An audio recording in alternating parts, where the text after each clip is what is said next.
ಚೆನ್ನಾಗಿದೆ. ಇಯರ್ಲಿ ಗಣರಾಜ್ಯೋತ್ಸವ ಮತ್ತು ಸ್ವಾತಂತ್ರ್ಯ ದಿನಾಚರಣೆಗೆ ಅಂತಲೇ ಮಾಡ್ತಾರೆ. ಮಕ್ಳುಗಳು ತುಂಬ ಸ್ಕೂಲಲ್ಲಿ ಅದು ಆ್ಯಕ್ಟಿವಿಟೀಸ್ಗಳ ಮಧ್ಯದಲ್ಲಿ ಇದು ಒಂದು ಪೇರೆಂಟ್ಸ್ ಜೊತೆ ಬಂದು ನೋಡೋದಕ್ಕೆ ತುಂಬ ಖುಷಿ ಅನಿಸುತ್ತೆ.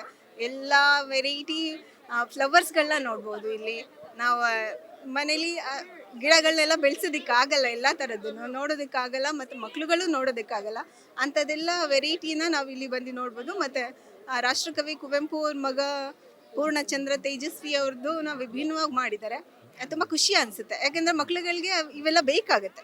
ಈಗಿನ ಜನ್ರೇಷನ್ಗೆ ಇದೆಲ್ಲ ನಮಗೆ ಬೇಕು.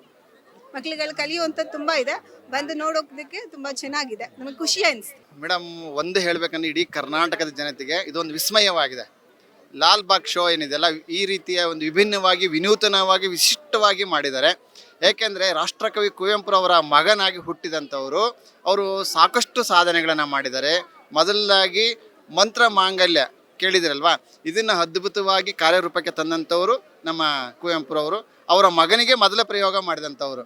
ಹಾಗಾಗಿ ಅವರ ವಿಸ್ಮಯ ಅದ್ಭುತವಾದಂತು.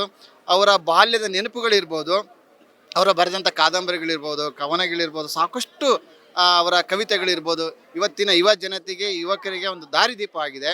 ಅಂತಹ ಒಂದು ವಿಸ್ಮಯವಾಗಿರುವಂಥ ಜಗತ್ತನ್ನು ಇವತ್ತು ನಮ್ಮ ಕರ್ನಾಟಕ ಸರ್ಕಾರದ ಲಾಲ್ ಬಾಗ್ ಮತ್ತು ತೋಟಗಾರಿಕೆ ಇಲಾಖೆಯವರು ಅದ್ಭುತವಾಗಿ ನಮಗೆ ಕಟ್ಟಿಕೊಟ್ಟಿದ್ದಾರೆ. ಹಾಗಾಗಿ ಇವತ್ತು ಲಕ್ಷಾಂತರ ಜನರು ಇದನ್ನು ನೋಡಿ ಬಹಳ ಕಣ್ ತುಂಬಿಕೊಂಡಿದ್ದಾರೆ.